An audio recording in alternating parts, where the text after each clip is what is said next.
Here to change. Good evening, everyone, and welcome to this Elite Business Live event tonight. Thank you so much for joining us. My name is Hannah Prevett, and I'm a business journalist, and I specialise in covering enterprise and entrepreneurs and fast growth businesses for the Times and the Sunday Times. And I was also the launch editor of Elite Business. I will be your host for this evening, and as you can see, I'm here tonight in London at the Jellyfish offices, looking out over central London. Really excited to hear all of your great questions and all of those fantastic answers that will follow from our panellists. I'm absolutely thrilled to be joined tonight by Lara Morgan, who is a serial entrepreneur and investor in the health and wellness space. Piers Linney, who is founder and CEO of Moblocks and an investor, and lots of you will know him, of course, from Dragon's Den. Charlie Mullins, who's the founder of Pimlico Plumbers, which he recently sold for a reporter's £145 million. Charlie can tell us all about what he's spending his windfall on. Flavilla Fongang, who is managing director of Three Colours Rule and founder of Tech London Advocates, Black Women in Tech. And last but not least, Eric Partaker, who has had a very varied career, ex-McKinsey and helped build Skype, was then co-founder of Chilango, and is now a very successful coach, mentor, and author. So welcome to you all.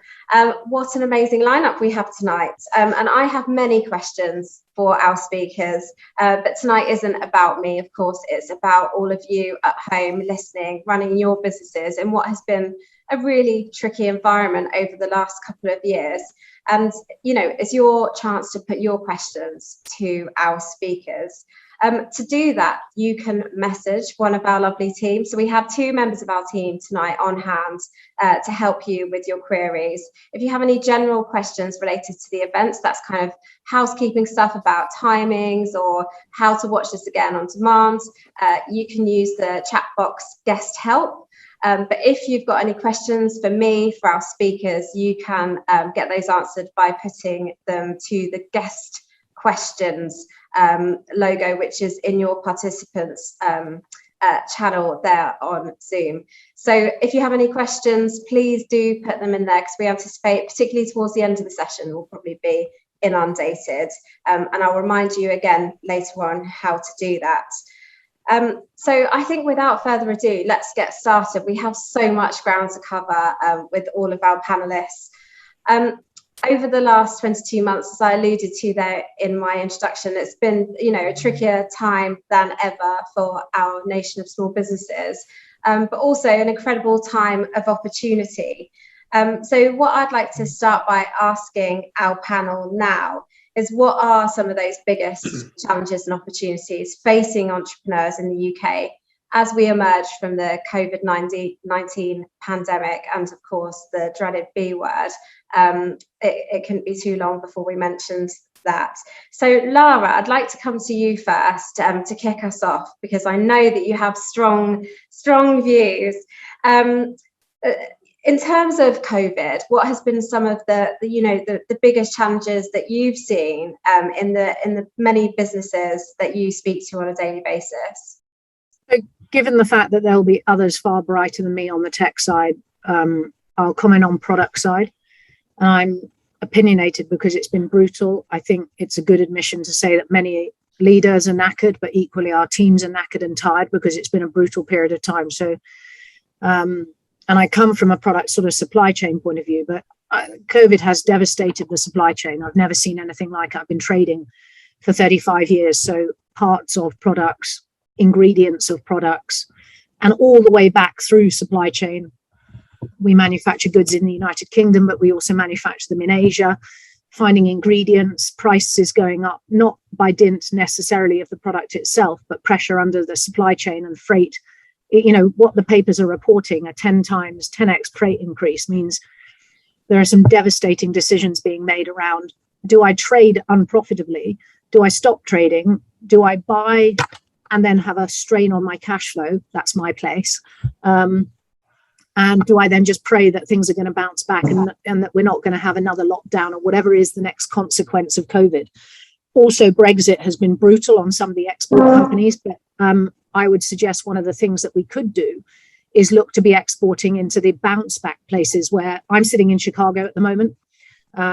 And kind of, other than having to wear a mask in public places, business is relatively getting back to normal. So I think you have to be extremely resilient. I think you have to have the eye on the finances. Hands up, I'm not alone, I'm sure. Cash flow is brutally tight. There are a lot of businesses in the product world praying for a happy Christmas. There's some good news in the fact that hopefully some people have saved some money. But I think the first thing I would suggest anybody as a takeaway to do is maybe do a SWOT analysis. The good old fashioned strengths and opportunities, sod the weaknesses and threats, because I can't do much about that at the moment, but really know my strengths and opportunities and then really double down on where I'm making my money would be possibly a good takeaway. Mm-hmm. That's a great, kind of practical takeaway, I think, for our audience watching at home. So, Piers, I'd like to come to you next, actually, because obviously Moblox is relatively new, right? So perhaps you'd like to give a bit of kind of context to starting the business. And I believe that you're looking to support other small businesses, right, through what you're doing. So perhaps you could tell us a little bit about what you see as being some of the kind of challenges and how you're trying to, resolve some of those. Hello, thanks for having me. So Moblox comes from the pain of being involved in small businesses over many years and the kind of channel they have to deal with. So you've got this explosion of technology, and COVID only accelerated really the need to embrace that.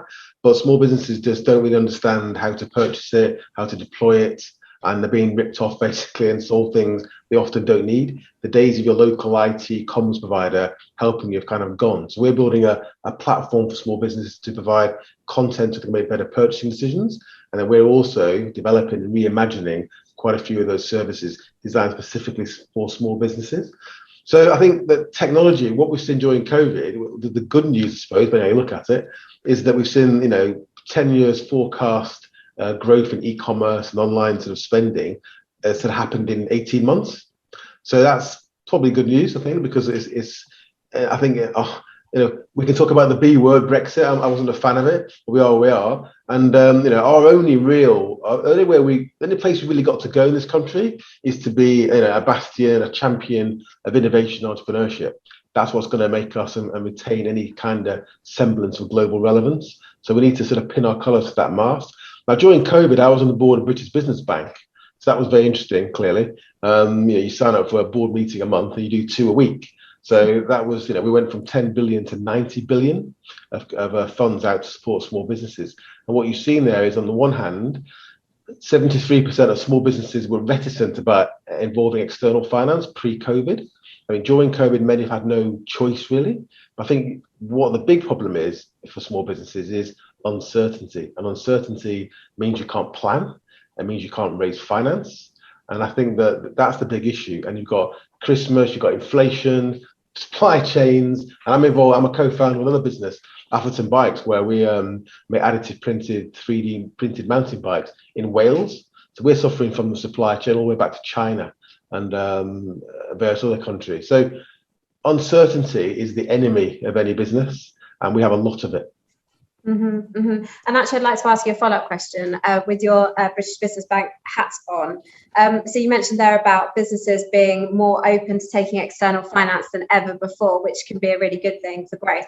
But it can be, challenging, and we hear a lot about small businesses now being worried about debt, right? About how much money they've got to pay back after these various loans.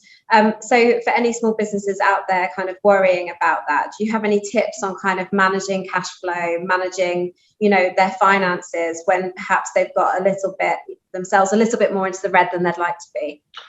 Yes, I think it was partly small businesses had to raise finance because they had no choice, working capital constraints. But I think that hopefully one of the issues in the UK has been it was that reticence to raise finance, and if you need to grow, sometimes you have to.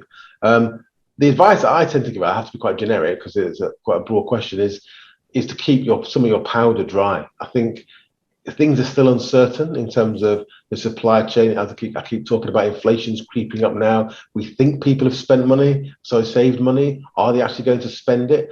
So don't just sort of put all your chips onto red and hope for the best, thinking this is the end of it. Or even though you can see the light at the end of the tunnel, we may find that light is a bit further away than we think it is.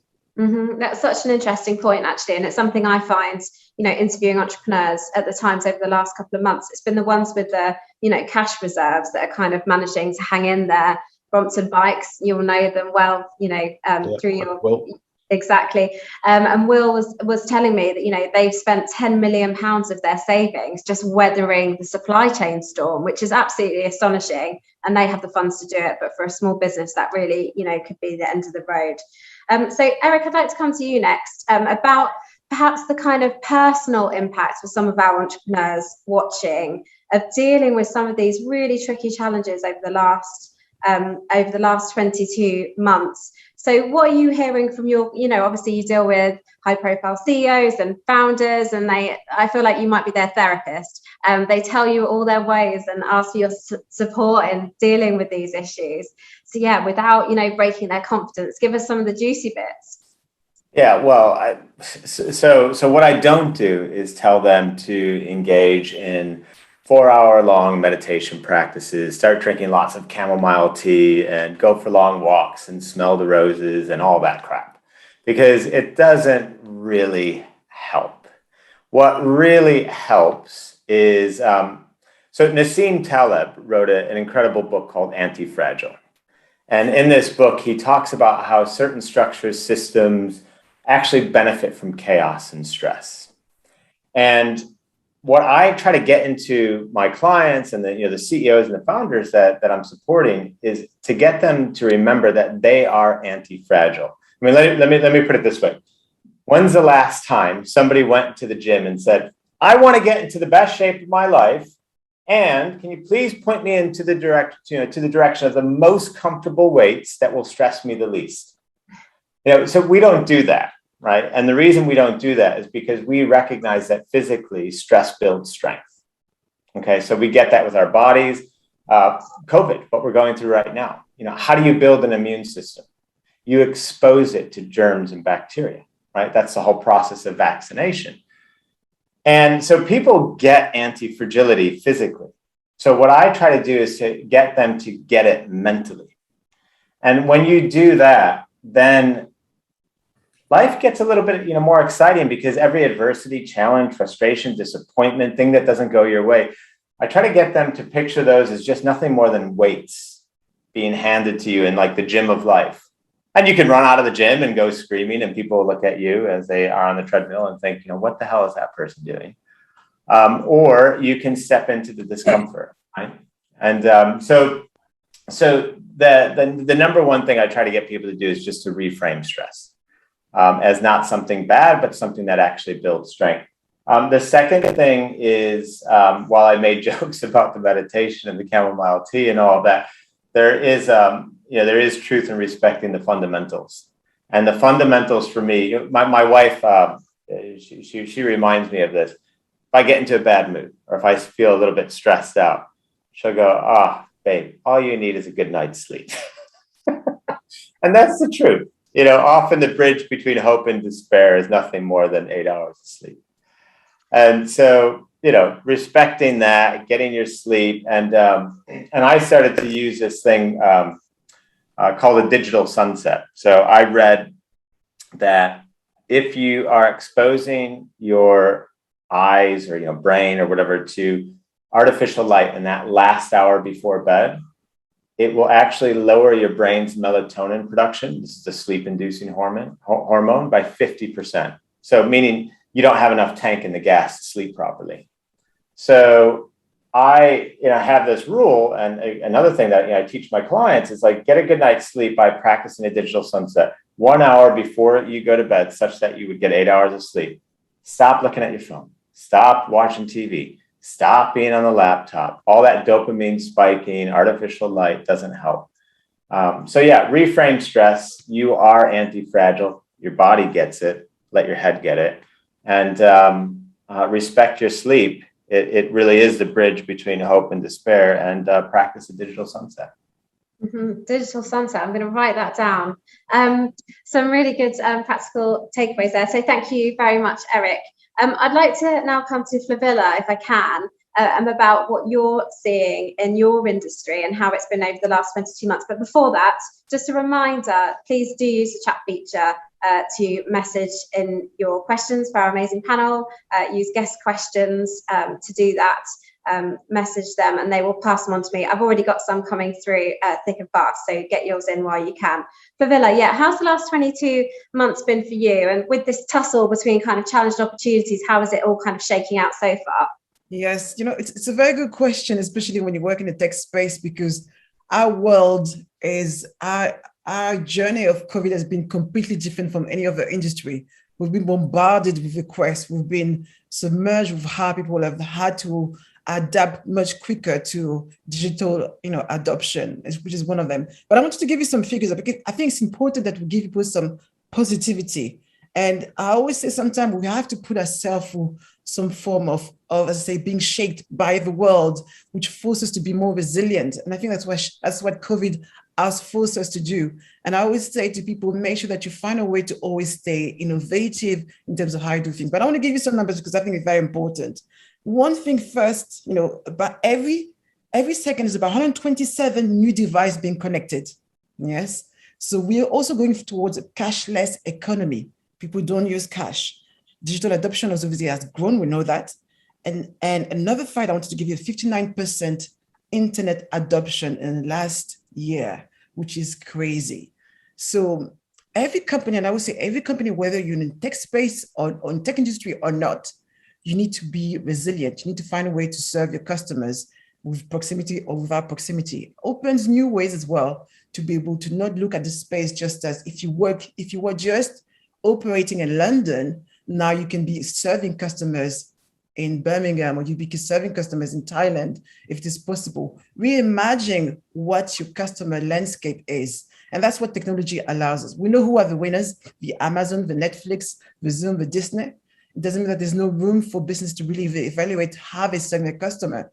And, as I say, every situation stresses, and it's really hard, as any business owner, we are stressed on a daily basis, but we have to obviously count on what can we learn from the situation and how can we get better. And one of them is to have a digital tech leg so you can survive and grow to be able to be resilient. And it's funny because before COVID, my entire company were already hybrids. So we are very much don't like to follow a norm. And that's probably why we always do try to think about doing something different.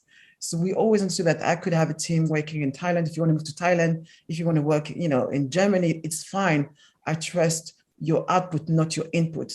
So this is not because someone is next to you that they're working better. So I really want to challenge people to think different in terms of how they reimagine work, how they imagine their relationship with their customer. But one thing I always add, think about, put people first. So whatever it is your customer, whatever it is your team, if you treat them well, you will always win, above everybody else.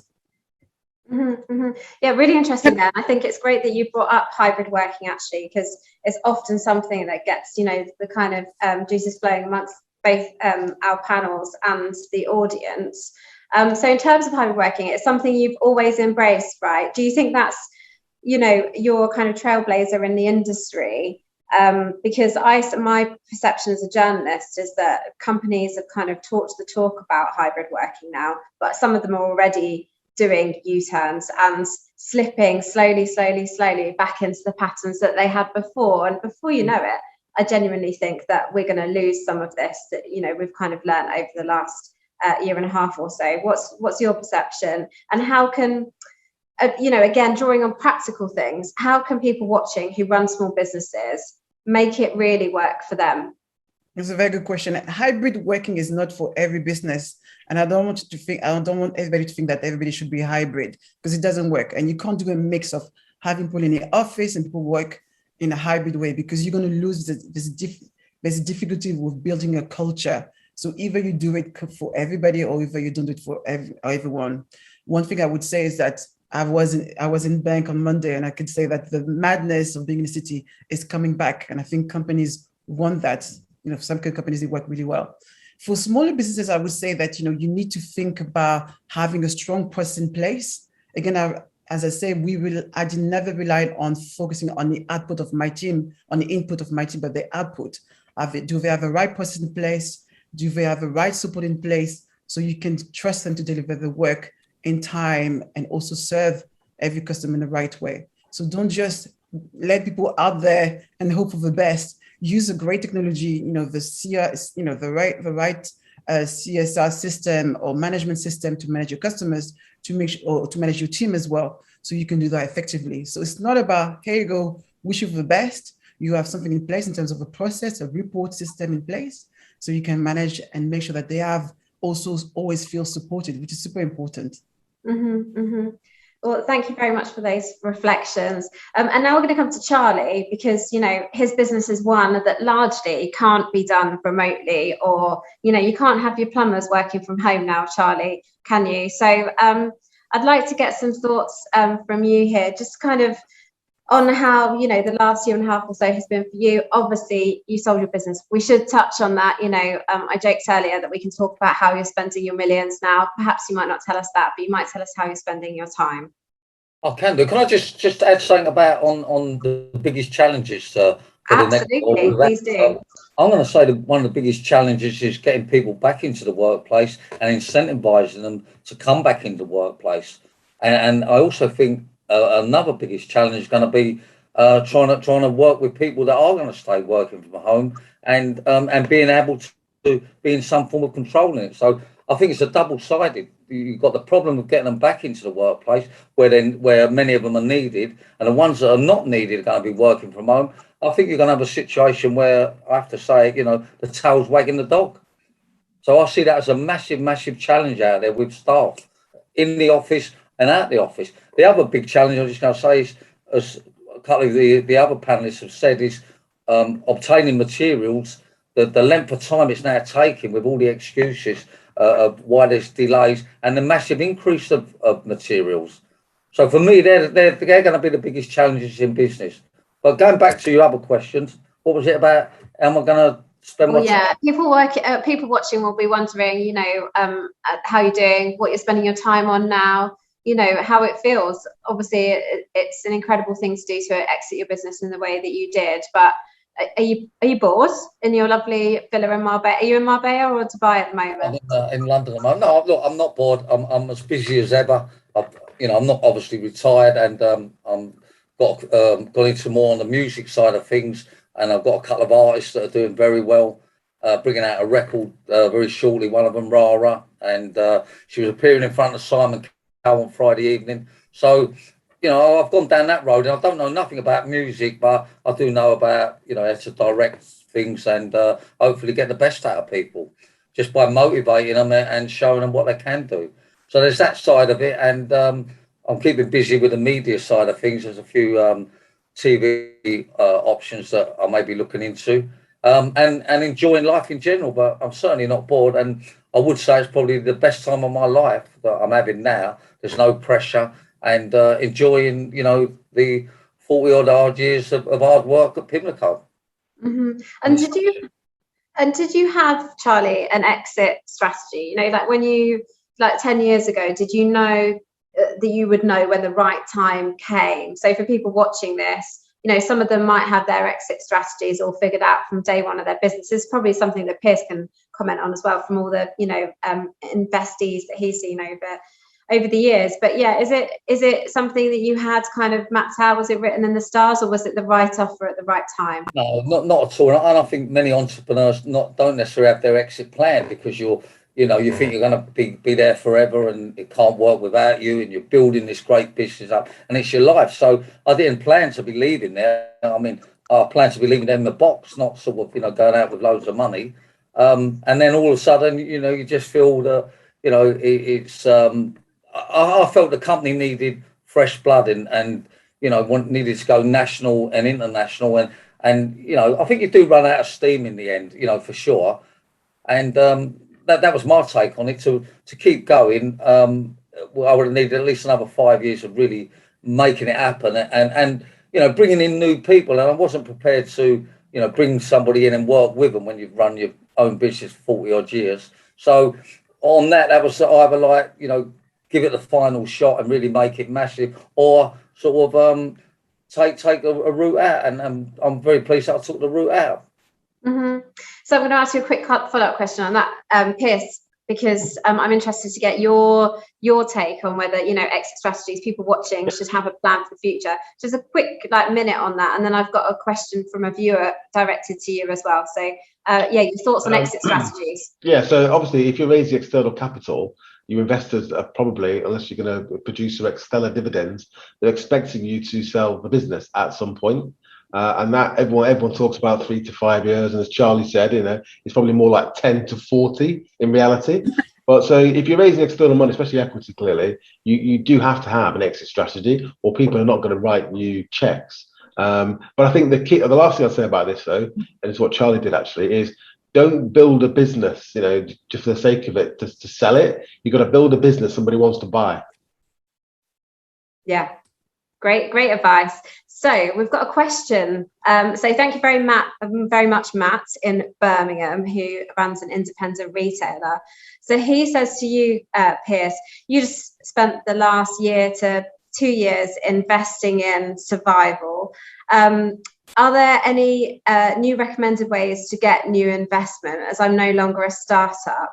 It feels like the government had dried up unless you're in hospitality. So I guess, you know, it's tricky, of course, without knowing his specific circumstances. But what are the good ways of kind of raising a bit of capital if you're in his position, you know, a few years down the line? Yeah, so I have to be quite sort of generic, but I've got a YouTube video actually. My YouTube channel is called How to Raise Finance Through Startup, but it works for any business. And the key is, it's like a product. It's understand where you are on your journey and what is the most appropriate finance for your business. So if you've got a wacky idea in the shower, there's no point, you know, running over to some West Coast VC fund. They're not going to take the call. Or if you've got no assets, you've got no cash flow, you probably can't raise bank finance. So don't try and push round pegs through square holes. You know, do your homework, understand where you are. Is it family and friends, people that love you, and they're going to back you? They're investing in you probably more than the business. As you start to move out, people that you don't know, or people that your friends and family know, or co-workers, or angels that you may know, or angels that you don't know, as you move out to that center, people start to ask more questions, they do more work, there's more paperwork, there's more lawyers, there's more accountants, there's more due diligence. And they start to focus on you, the founder, obviously, but clearly on the business and the size of the prize. So, you know, just make sure you are focusing your energy on raising the right type of finance for the right people, for your business at the stage it's at. Too many people, and I've sat on every side of this table, they spend too much time and energy trying to raise the wrong type of finance, and they get frustrated, but at the end of the day, they're wasting their time from day one. Mm-hmm. That's so interesting. And there's also, I hear a lot from entrepreneurs, don't compare yourself to other people just because, you know, somebody else has gone out and raised £10 million from a venture capital firm. It doesn't mean that that's the right move for you necessarily.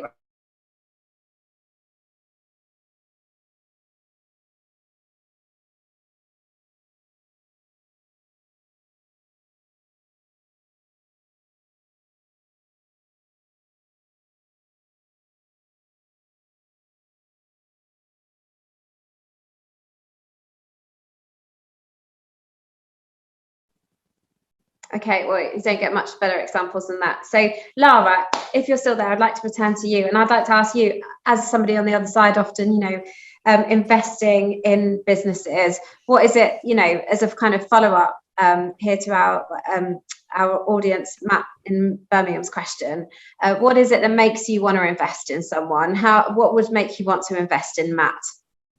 So, I mean, first of all, thank you, Eric, for publicising the importance of a good night's sleep. I should advertise, because actually there is a point here, right?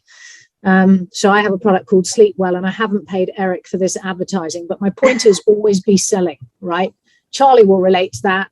Piers will relate to that, because we should always be passionate about our proposition. But in terms of investment, that's what the point that I'm making, which is it starts with the person. And if the person and the presentation piece of that passion and that infectious belief and, you know, not impracticality, you have to have some fundamentals. You have to know your finances. You really have to try and build, for me, something unique about the proposition, because we're all inventing, but actually how do I create something good enough and interesting enough that's going to deliver better than the average? Or, you know, because you can ask the question, which courier company came first? Nobody gives a shit. They just want their package on time. You know, Charlie wasn't the only plumbing company, but he delivered a world-class service, and that's why he's built an amazing brand and an amazing business. So I think you start with the person. I think there's a lot to be said that I've learned about, which is, you know, it's absolutely stick to the knitting, and a really important part of that investment piece for the request is, you know, no dollar, no pound of investment is equal, meaning the person's pound, Piers' knowledge and what he brings to a business with his background and his experience. I supply to hospitality, I make products, I know about supply chain. I have a very different skill set. And you should be looking for the investor partnership that brings more than that pound of advantage, because you could be getting a black book, you could be getting connections, it's not just about the cash. Many times it's not just about the cash.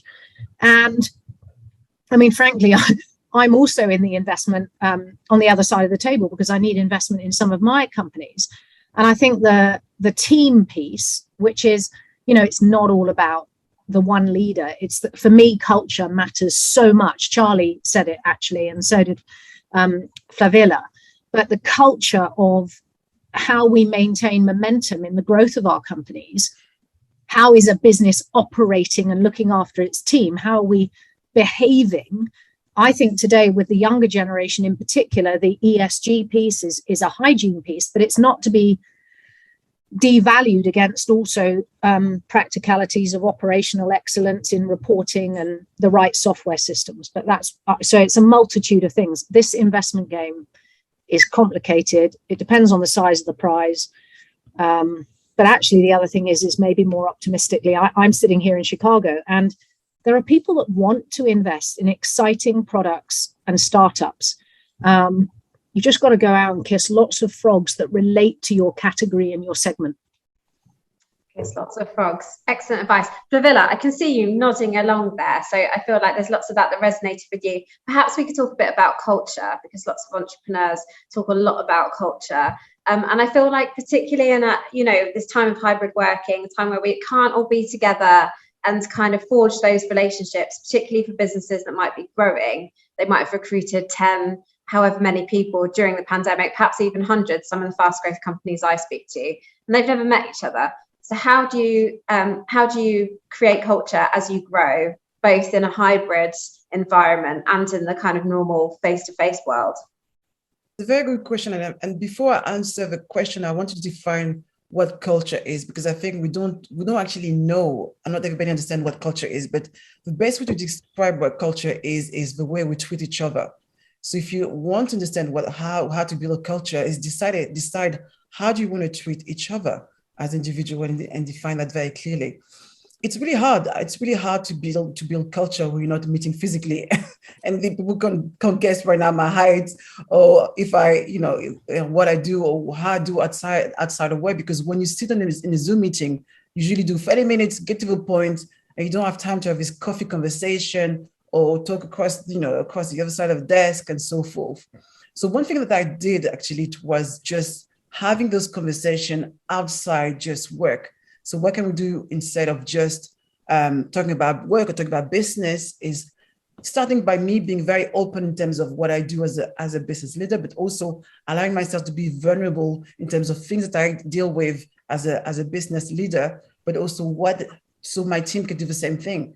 So which means that we had to create a number of activities around, either Obviously, we couldn't meet during COVID, but activities are where we can bring things into the office. But when you have a big company, probably is different. But try to think about what can you do in terms of engaging conversation beyond just work, which allow to get to know one another and helps you build why they're part of this team. Do they understand the vision and the mission of the company? And one thing we talked about earlier on, when you're trying to work with the younger generation, they're not just interested in terms of what you do and how much money they can make with you. They want to know exactly what is your vision and how can be part of that big vision. And you spend enough time sharing that story with them and how they can be part of it, you're more likely to attract them. And one of the biggest problems for every single company, big, Apple or small, is talent acquisition. Everybody's fighting for great people. And when everybody's offering great money, you have to offer more than money. You have to offer a place that they will enjoy working and feel part of something bigger. And I'm lucky in a position where I have the luxury of choosing who I want to work with. And that's why ESG, when Lara mentioned ESG, I was like, oh, this is so important, because every single investors now will talk about ESG, because it's no longer a choice. Whatever you're going for, IPO or whatever where you are, they want to know what is your agenda when it comes to ESG. So what are you doing in this space that goes beyond just being a great business? And I say being a great business is expected. What are you doing beyond that really just makes you phenomenal? Mm-hmm. And we've actually got a question for you, which is very much related to what we were just talking about. So you were talking there about, staff acquisition, and it's in the headlines of the Times, and, other newspapers are available, about kind of labour shortages. And somebody, one of our audience members tonight, Dan from Peterborough, has asked you, he said, I've been losing staff consistently. He's really struggling to keep them, as everyone is offering, increasingly attractive packages like virtual and remote working. He's not got loads of budget, I'm sure, as a kind of small or growing business, to spend, just to kind of throw at the problem in the same way as, some of the companies that have already been mentioned, like Amazon, would do with their deep pockets. So does it come back down to what you were saying about culture, being the right culture, being appealing in other ways than just having really deep pockets? Yeah, money is important, but it's not everything. Obviously, people want, especially in the tech space, people get paid a ridiculous amount of money. But money is important, but you have to think, as you say, in terms of, first thing I would do is ask why all these people are living. There's a reason why they're living. And you need to figure out how you can do better to keep people who are part of this team, because it costs about 30,000 every time you lose someone. It costs you 30,000 to hire a new person as a minimum. So you really want to spend time in building that culture. How do you agree to treat one another is very important. And I would say to you, be creative in terms of how you recruit people. For example, as you can hear, I'm not English, I'm French born, came to this country, didn't speak a word of English, a bit of a study freak, but nobody wanted to give me a job because I was useless on paper, expensive in terms of my academic. So I had to think in terms of how do I sell and how do I attract as well talents. So I would look for these transferable skills, hire people on personality, who they are, do they have a great mentality?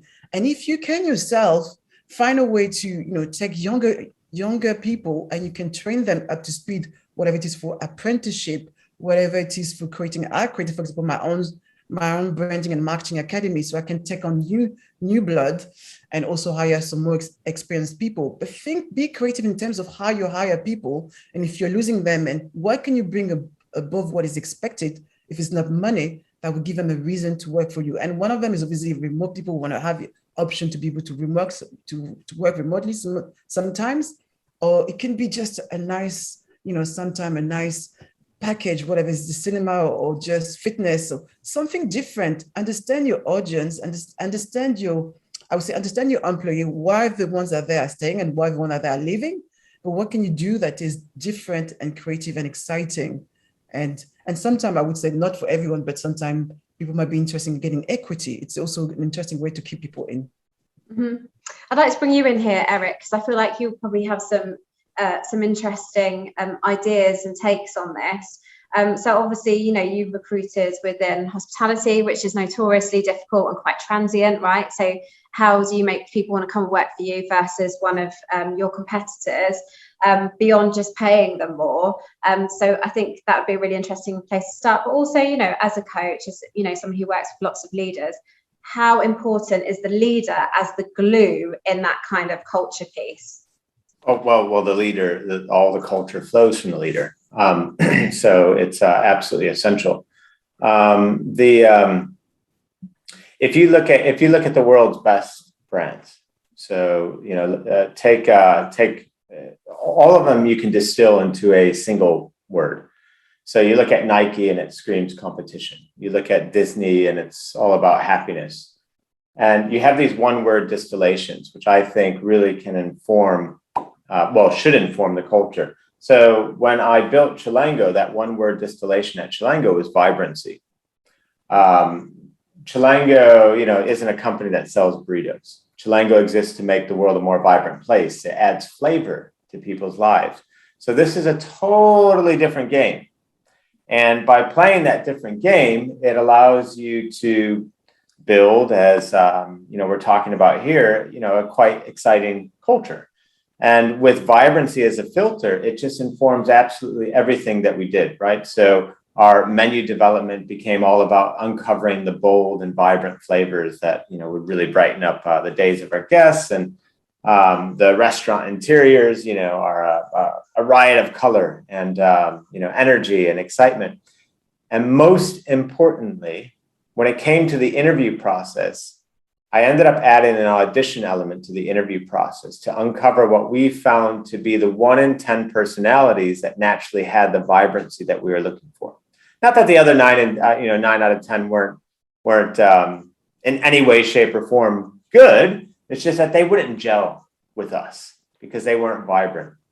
And by really nailing that, then it gave us an edge, when we were hiring, because people realized that they weren't joining a burrito company. They were joining a mission. They were joining, this desire to brighten up the world. So, if anybody who's listening right now, if you have a purpose or a vision that is maybe just about the company, such as become number 1 or number 2 in your market or something like that, similar to what like GE had in years past. That's great, but it's self-serving and it doesn't necessarily inspire the people at the front line because they're not going to be able to participate in that economically. But what you can do is come up with a vision statement or something that inspires beyond the company. What impact do you have upon the world? And that still might not be able to inspire people at the front line economically, but it can inspire them emotionally. And when you do that, once again, you get an edge, when it comes to hiring, when it comes to retention, and when it comes to, as we're talking about right now, culture building. Mm-hmm. So I just noted we got to 41 minutes into the conversation before someone mentioned the P word, which is purpose, right? And I feel like this is not necessarily a buzzword because that feels, like we're playing it down in some way, but it's definitely something we hear a lot about now, right? So it's purpose and profit go hand in hand. Lara, I'd like to hear your thoughts on this about building a business with purpose, because when you sold your business that you're famous for, I think it was it 10 million pounds? It was something in that region. Anyway, double, but I'm not sensitive. Okay, fine. Millions. Plural.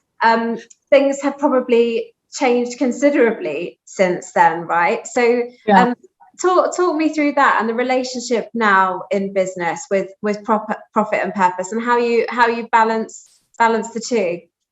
Yeah, I mean, so I went to Cranfield. I'm so flipping old, but I went to Cranfield in 2000 and I did the business growth course.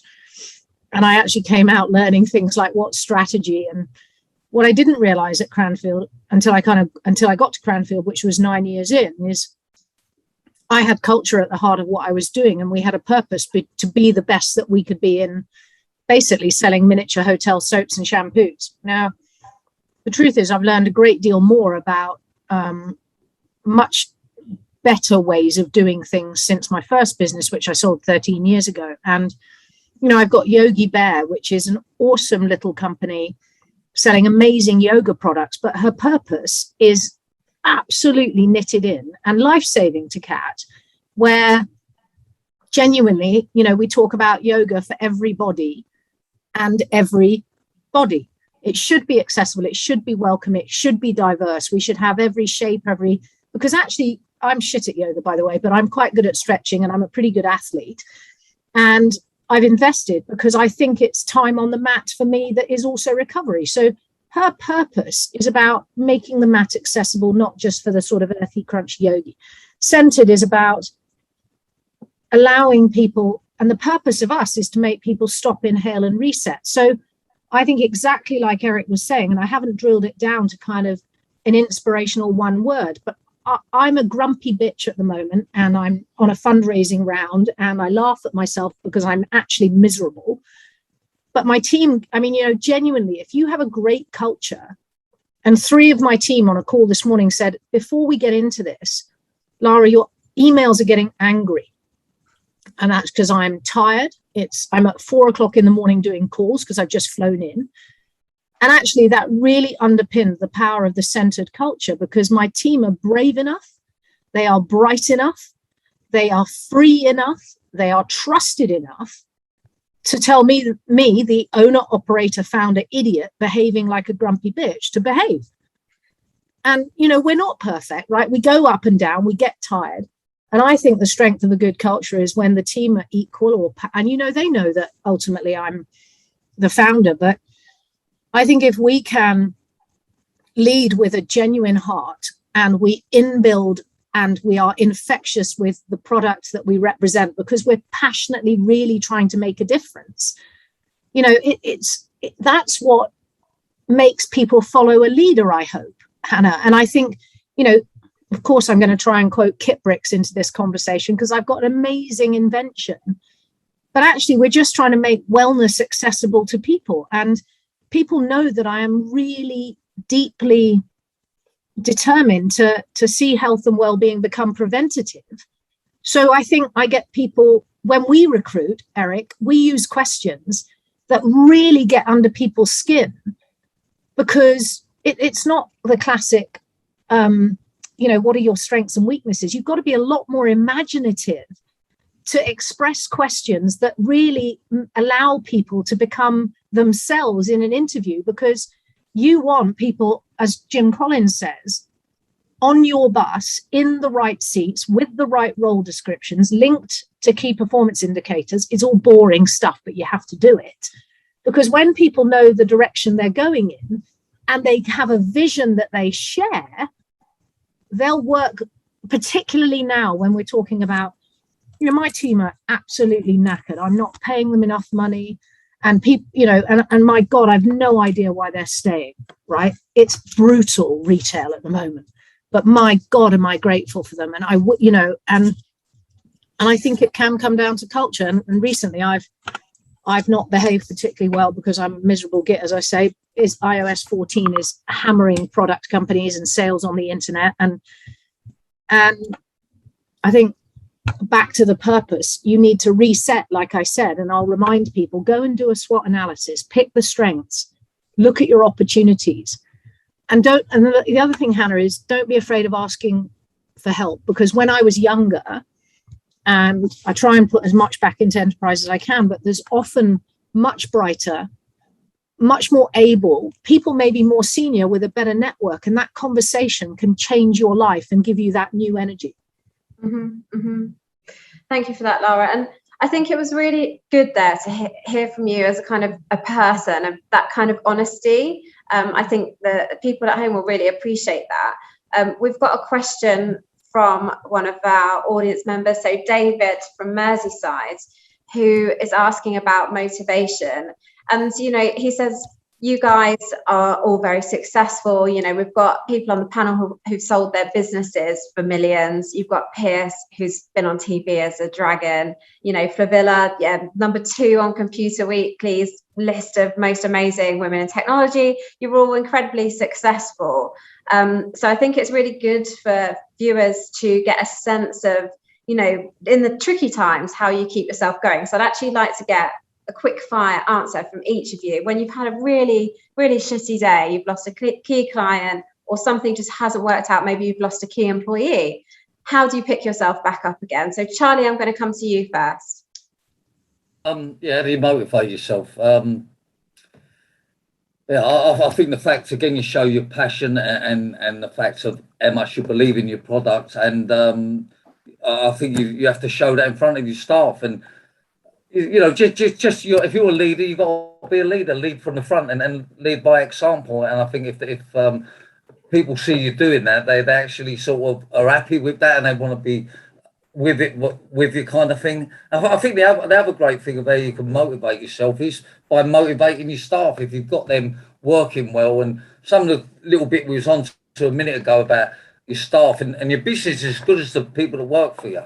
So if you can incentivize them, and whether it be a gym or a canteen or massage or different things we used to do, I think if you can motivate them, that motivates you. And if you're motivated, you motivate them. So it's a bit like just keep, never give up, I suppose is a better way of putting it. And we're always going to have downtime, and we're always going to have, a bumpy road in business and sleepless nights. But if you strongly believe in what you're doing, and you'll eventually get people believing with you. And I think you work as a team. Mm-hmm. Thank you for that. And how about you, Piers? It's all very glamorous. People have seen you on the TV. They think, you've got it down. But you've kind of gone back to the beginning, haven't you, and starting your business. So can you give an example of when you've had a really tough time in the recent past, and not when you were very first starting out, and how you bounced back from that? I've been through the mill. I mean, I've been through lots of investments where, you back founders, work with them quite closely. It hasn't worked out, and through no fault of their own. It just, the product, there wasn't a market for it. Personally, so I've had businesses where I've had to go and put my own businesses into administration when you got 135 people looking at you. Some of those people work for me again today, 6 years later. And that is soul destroying. It really is. But I think the advice I would give you is that on that day, I remember sitting at some lawyer's office. I was literally signed this company death warrant almost. And I remember sitting there thinking, oh, woe is me. I looked up at the TV, and Sir Philip Green was sat in a select committee, and I thought, there's always somebody having a worse day. I think, and the point there is that on that day, you feel like your world's caving in. You don't want to see anybody. It's awful. A week later, you start to sort of get some context, understand what was the case, what went wrong. A month later, it looks quite different. A year later, you probably realize you've learned something. Mm-hmm, mm-hmm. Yeah, great point there. There's always someone having a worse day. We'll have to remember that one. So Eric, I'll come to you next. Obviously, you've also had, a tricky time not so long ago. But yeah, how do you pick yourself up apart from having 8 hours sleep every night? Have you got any other kind of practical tips? Yeah, no, I could tell. Yeah, I'm glad Piers shared that, because Chilango, we had just completed a really painful restructure. Highly profiled, super painful. A lot of speculation that it wasn't going to go through. We managed to get it through and preserve, all the retail investors in the chain. And then 3 months after that, COVID happens, and despite having what we thought were ample, cash reserves, we couldn't survive it, and so we had to put the business in administration. And it was so tough. It was the first time that in business that I was literally in tears. I thought I had let my team down. I had let my investors down. I had let my customers down. I thought I left everyone down. It was horrible, like so bad. And I remember signing the papers as well. Like Piers is saying, horrible feeling. But you get through it. I mean, Chilango still exists to this day, because we had made some timeless investments in brand, product quality, operations, all of that. So the business was rescued, and the underlying business was strong. But through adversity, comes opportunity, and there's a lot of learning in that. I learned so much in that. I learned, just you need far more cash on hand than you think. You really have to watch your overheads. You really have to watch, what investments you make, and in non-operating projects. So you have to be super careful with expansion. And if you're going to eat shit, don't nibble. If you need to make cuts, make the cuts, and take the pain all at once. In hindsight's 2020, right? And I look back, when we did the restructure, we probably should have cut deep. Well, not probably, we should cut much deeper, so that we were in an even stronger position. But despite all of that, I know you're looking for a short answer, sorry, but despite all of that, life goes on. You pick yourself back up, and for anybody again who's listening, and if you've been in like a really down moment, or you think that you can't get back up, you can. Time needs to pass. You need to understand what you can learn from that. Today we're invested in 30 different companies, advising 30 different companies, and life's a lot better, but it was horrible then. Well, David, hopefully you're still listening and you heard all of that, and you can be reassured by all these amazing people in front of you, and that it's not always smooth sailing, even for these wise entrepreneurs you have in front of you this evening. So I want to get to a couple more questions. Flavilla, I'm sure you've got your stories to tell as well, but I do want to get through a few more audience questions. That we have one from Alan, who said he loves this panel. So well done, all of you fantastic speakers. He said, do you think that you should offer part of your company, offer your staff in your company shares to help attract and retain them? Flavilla, do you have a view on this?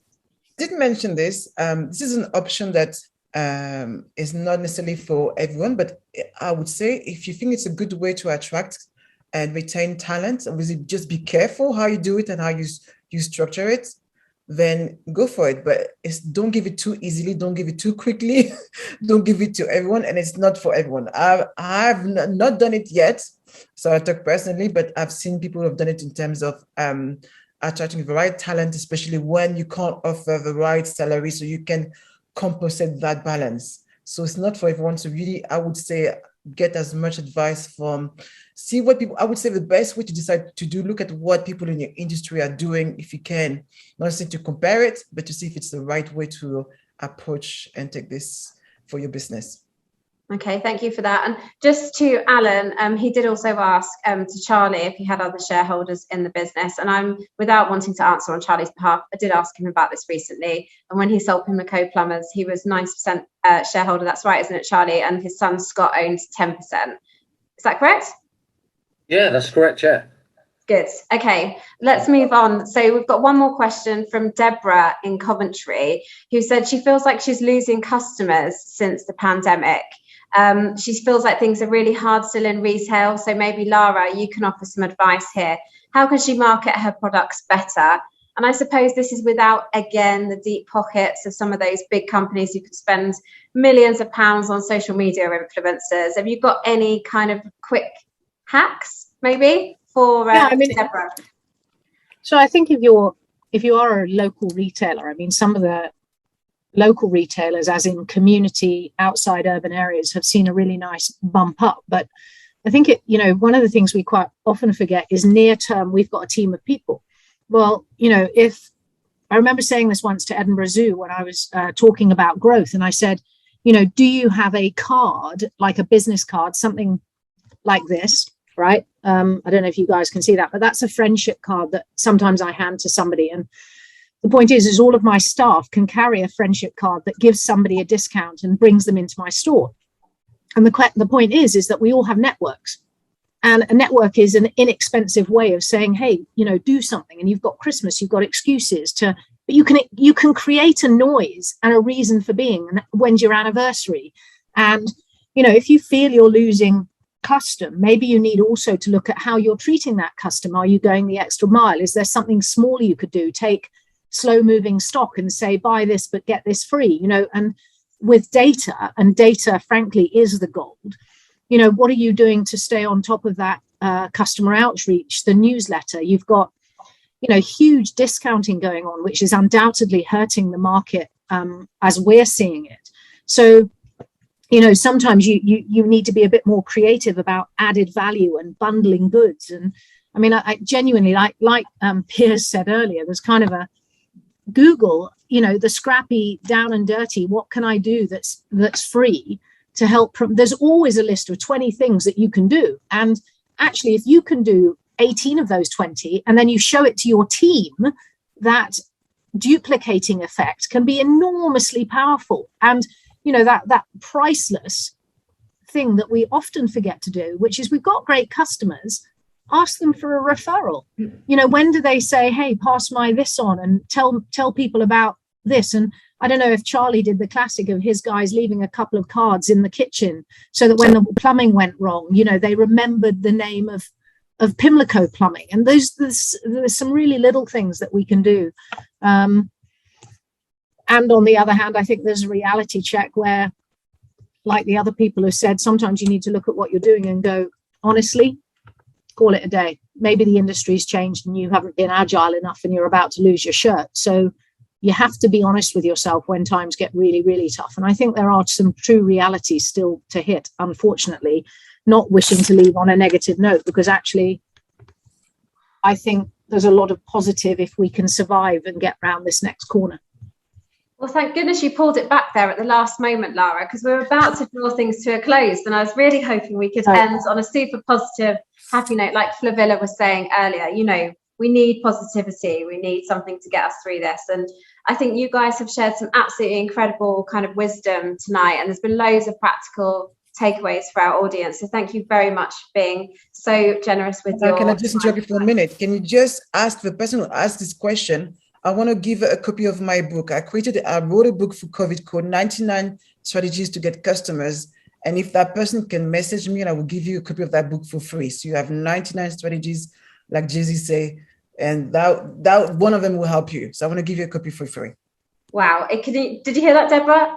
What an amazing offer. So thank you very much for that, Flavilla. So thank you all for your amazing questions. We still had a few that we actually didn't manage to get round to, but I'm assured that we're going to do more of these events. And of course, there's the big Elite Business Live 2-day conference coming up in March 2022 as well. So make sure you get your tickets nice and early for that one.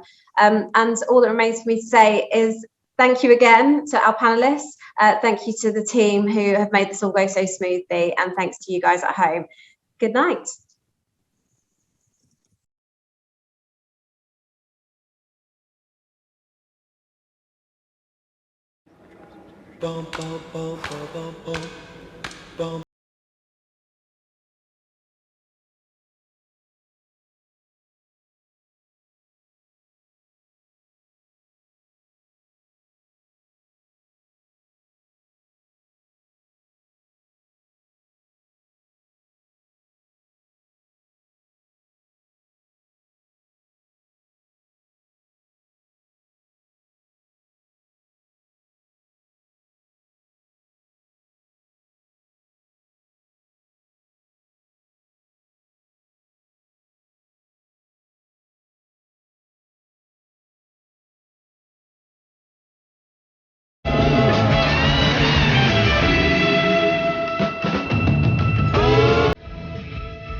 Starling Bank, here to change.